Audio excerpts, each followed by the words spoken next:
Here's the point. If you have an attorney taking a patient out from under care, what's the first thing that you should think? What's your very first realization? They don't know crap. Thank you. They're in a state of what? Unconscious incompetence. Right. Okay. Because would they do that if they knew they were hurting themselves with the injury award? No. Okay. So many times, chiropractors will say, well, the attorney this, the attorney that. I'm like, well, you don't understand. They say and do things like that because they're in a state of unconscious incompetence and they don't know any better. You need to start looking at it differently instead of just taking the gospel of whatever the attorney says. Like, no, they're just ignorant. That's all. That's why I was wondering if I said What does that mean? Okay. I call that opportunity, is what I call it. And that takes education. So depending, and again, it takes educational sales, but it takes education. So when I go to that attorney, when attorney is doing that, first of all, you want to educate the attorneys to make sure they don't do that. And the attorneys that are educated know not to do that. When they go through our educational sales process, they know how important all three phases of healing, is to get an MMI and impairment rating. So if an attorney if they're ignorant, and they do that, and usually the attorney who does that is like a patient who comes to you and they already have an attorney, but you didn't sell the attorney. Well, now you better get to them as fast as you can. When they try to take them out for care, you need to go, the light bulb needs to go off and go, up. They're in a state of unconscious incompetence. They don't know they just hurt their injury award. That's what should come to your head right away. Then the next thing is I need to do some education and I got to stair step this. And you better stair step it, or you already know if you try to give too much information that's different than somebody's belief system, it creates a defensive reaction. Right. So I'm going to take that attorney through the educational sales process, but since I'm focusing on him taking it out from care, I'm going to flat out let him know, say, hey, you might be aware you're hurting your injury case. You're hurting your potential injury award. Let me share with you how you're potentially hurting your injury award.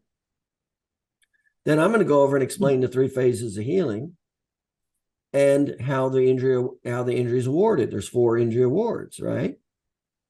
Well, as soon as he takes them out from under care in the repair phase, that patient no longer is going into the remodel phase, and therefore the patient cannot reach MMI. And according to AMA guides, if there's no MMI, there's no impairment. As soon as there's no impairment, you just lost a potential impairment injury award.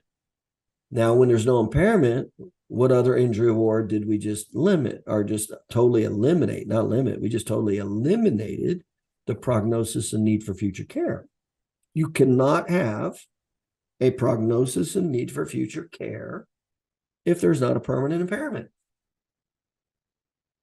because they should still be under care.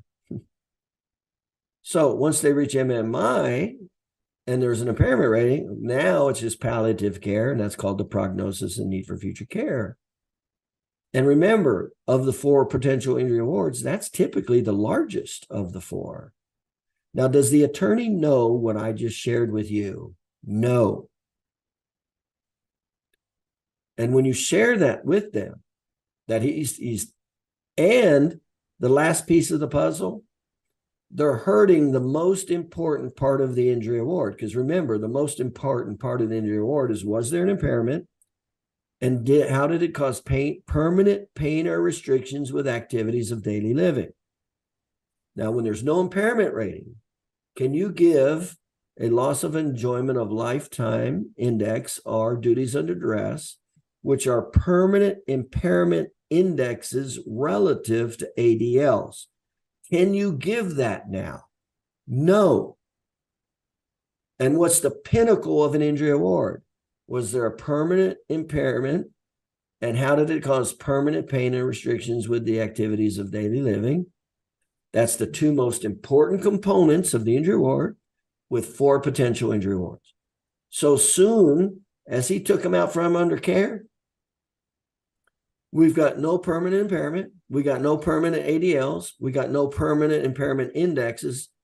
no impairment, second injury award, no loss of enjoyment of lifetime activities, third highest potential injury award, no duties under duress, fourth highest injury award, no permanency and need for future care. So of the 4 potential injury awards, we only have medicals, and now we have a very weak pain and suffering argument. And that's why they're getting lowball offers. You need to be able to explain that to the attorney.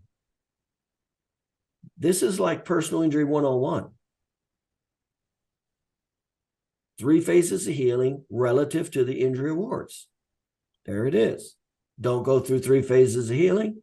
Don't get an MMI and permanent impairment.